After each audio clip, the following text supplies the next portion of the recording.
Hi there, welcome back to my channel Solo Cruising with Heather. So in this episode we're going to talk about how much it actually costs to cruise as a solo. Sometimes there are great bargains to be had, but other times all of those add-ons can really negatively impact your overall budget. So we're going to talk about all of those. If you enjoy this video, please think about subscribing and let's get going.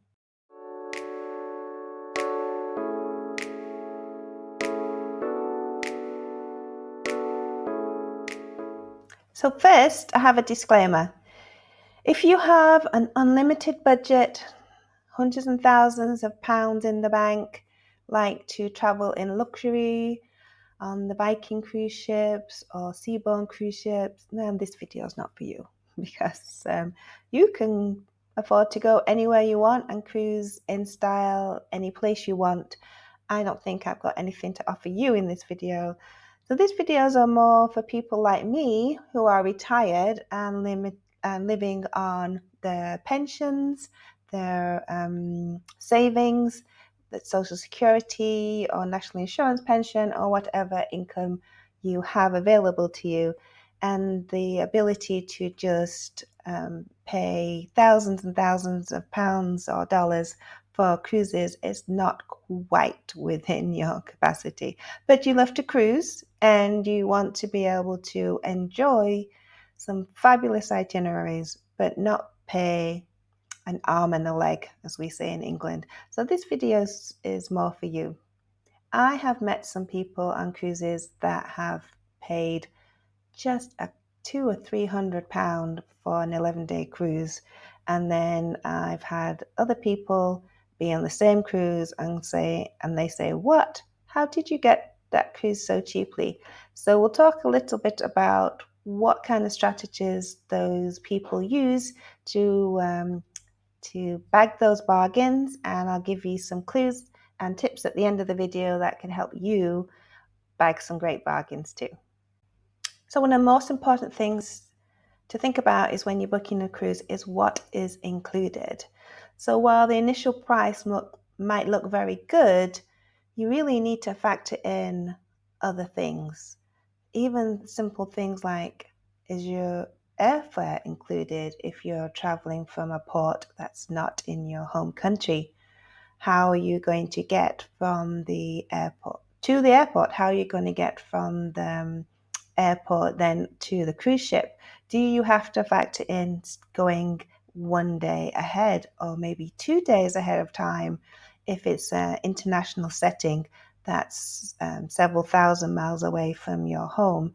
So it's very important that you factor all of these costs in, your transportation costs, pre-cruise and post-cruise, into your overall calculation of what this cruise will cost you.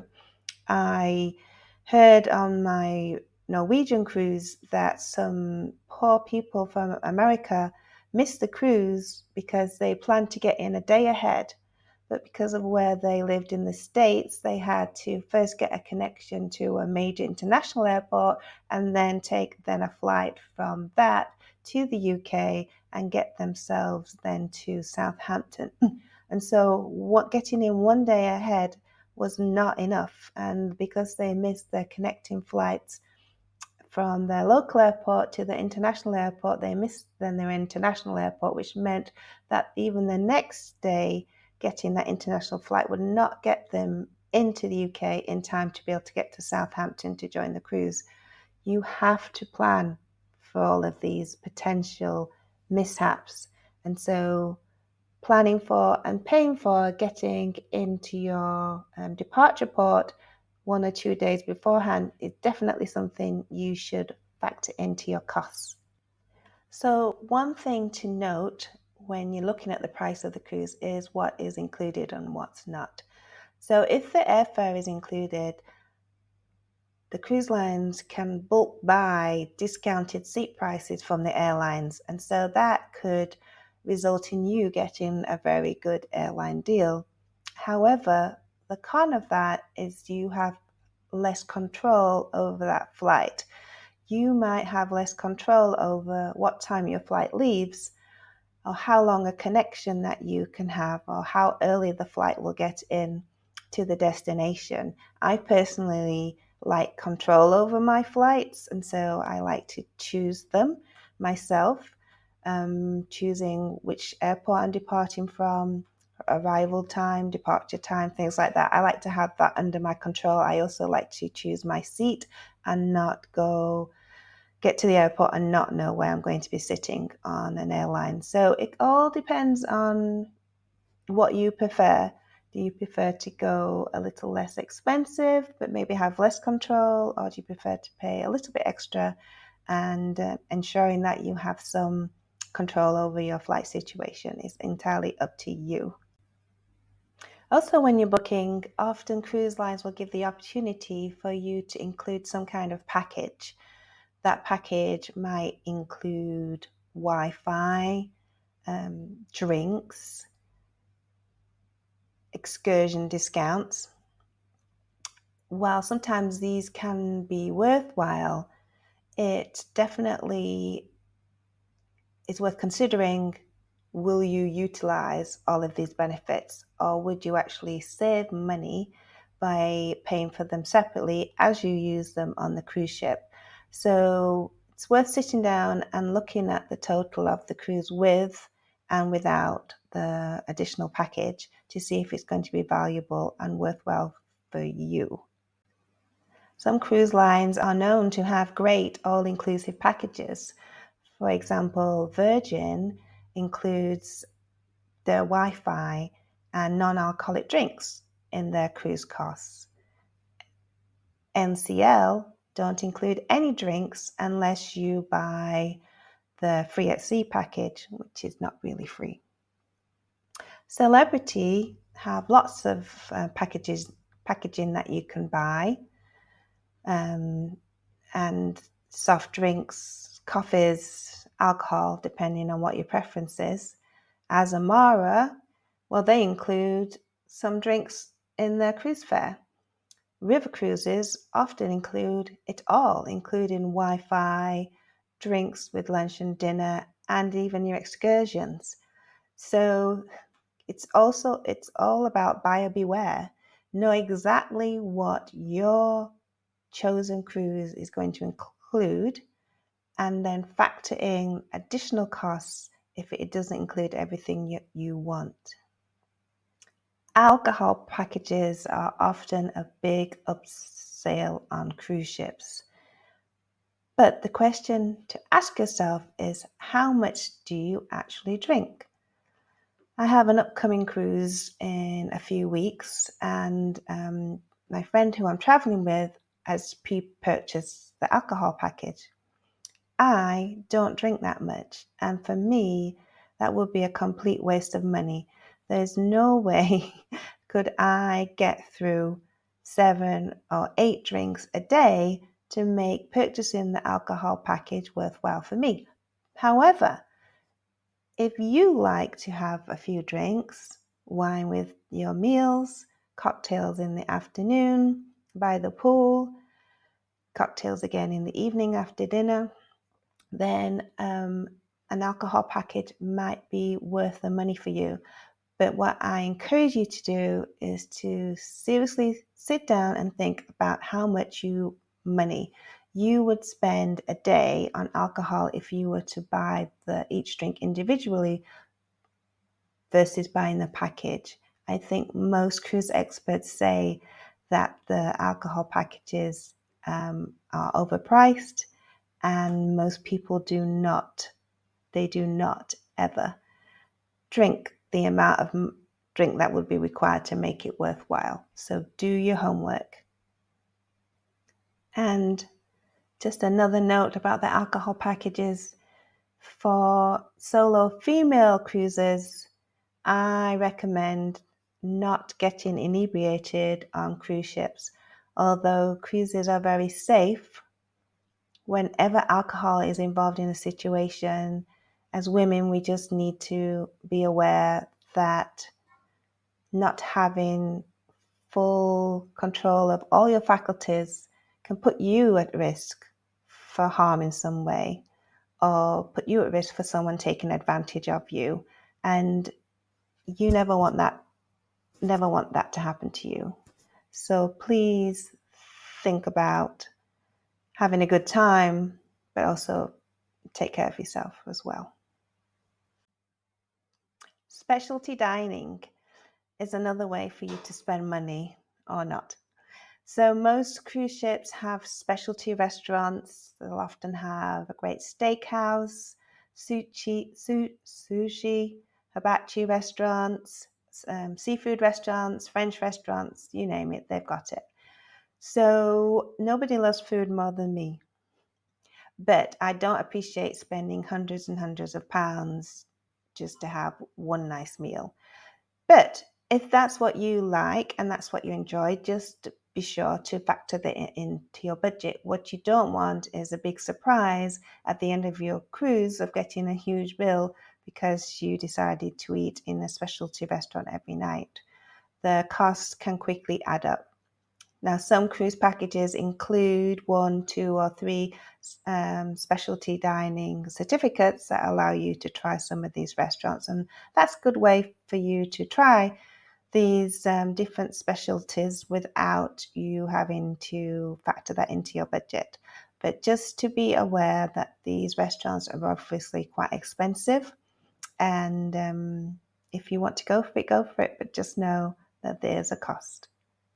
The next expense to factor into your calculations are crew appreciation, service charges, tips, whatever you want to call them. Now, some cruise lines like P&O and MSC, that's all included in the price. But others, there's an expectation that you will pay the crew appreciation fee, and they will add this fee every day to your onboard invoice. You can choose to go to customer service and ask them to remove that charge if you intend to tip the staff personally, those who have really impacted positively on your cruise experience. But please remember that these crew members, they do work very hard, and I think they do deserve to be tipped and shown appreciation. I just usually let it stay on my bill and leave an extra for my room steward or somebody who's gone above and beyond while I've been on the cruise. But the final choice is obviously up to you. But do not be surprised by the extra $14 to $20 a day, depending on which cruise line you're on, of that being added to your bill, and factor that into your costs. Cruise ships often have amazing spa facilities, and they encourage you to spend your money in the spa. Just be aware that the costs of spa treatments on cruise ships tend to be 1.5 to 2 times what you would pay on land. In addition to that, there is often a 20% service charge that they will tag on. The best days to get bargains in the spa are during port days, when a lot of the cruise guests are off the ship. That's when they'll often run specials. Sometimes they'll have free giveaways on sail away days to encourage people to come to the spa and make bookings. But just be warned that they are very good at upselling. They will encourage you to buy lotions and potions to make you more beautiful, more firm, reduce your wrinkles. They will try and sell it. But once again, you're going to be paying a lot more than probably the same lotions and potions if you bought them on land. So just be aware. If you want to treat yourself, go for it. Just remember to factor that into your budget. Don't forget to include some money for shopping in your budget. Cruise ships have an array of high-end and low-end shops for you to spend your hard-earned money. Some have luxury goods shops such as Rolex, Louis Vuitton bags, you name it, they've got it.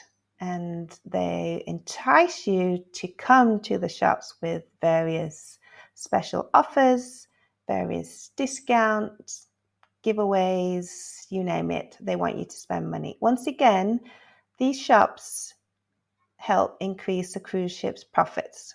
So while things might seem like they're a bargain and they might seem that they're worth it, just do your homework first. But if you see something that you love and you can afford it, then go for it. I have purchased some lovely pearl earrings on a cruise last year. And I really like these earrings. They're very unusual and distinctive, so I don't regret that purchase. But would I buy a lot of jewelry on a cruise ship? Probably not, because I think most of it is overpriced. But again, it's up to you.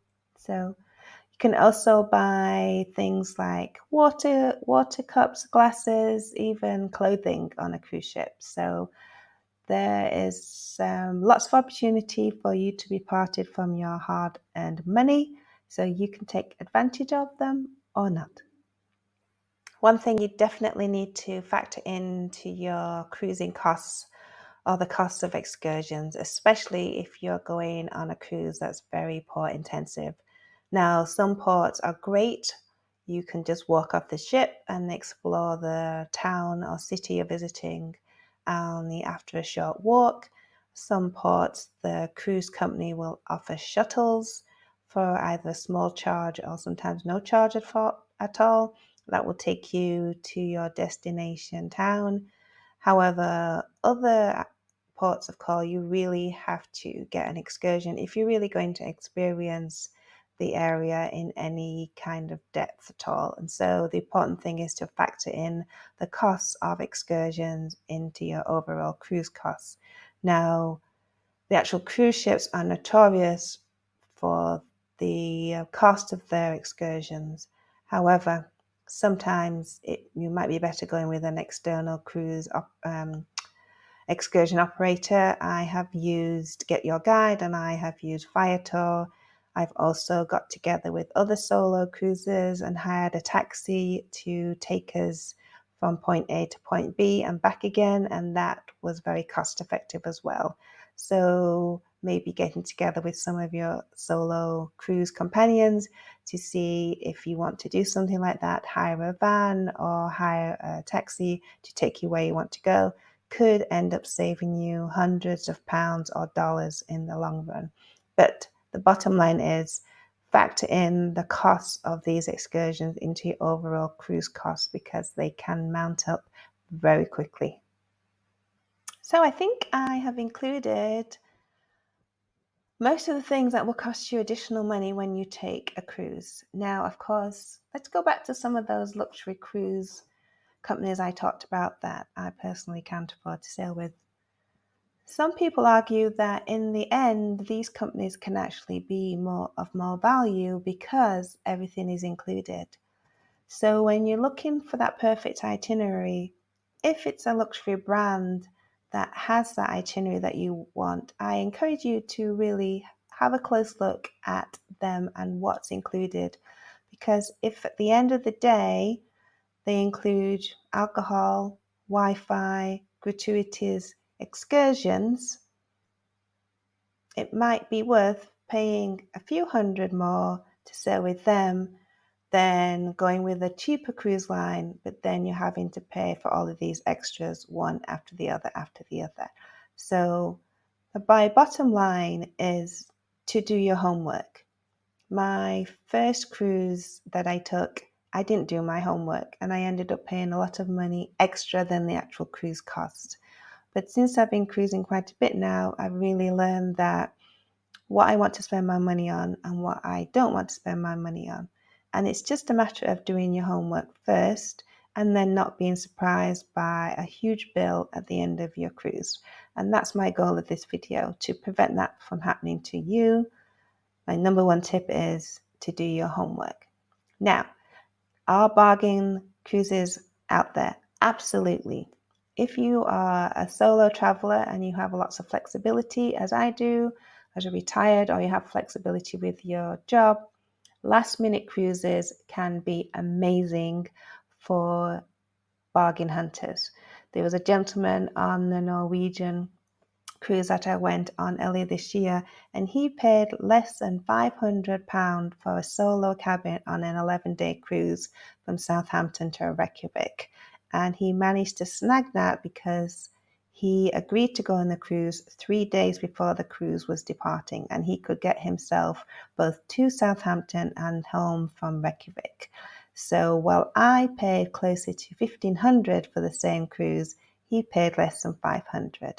So it pays to be available and have the flexibility to jump on those last minute deals.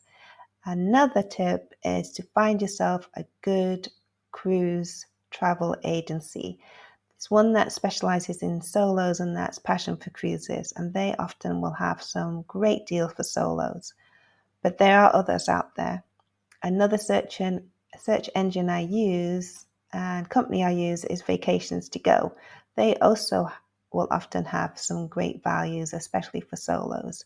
So if you want to snag those bargains, it's doing your homework, finding good cruise companies that will support solos, and then also knowing what you're willing to spend your money on and what you're not willing to spend extra on to make that cruise vacation valuable to you.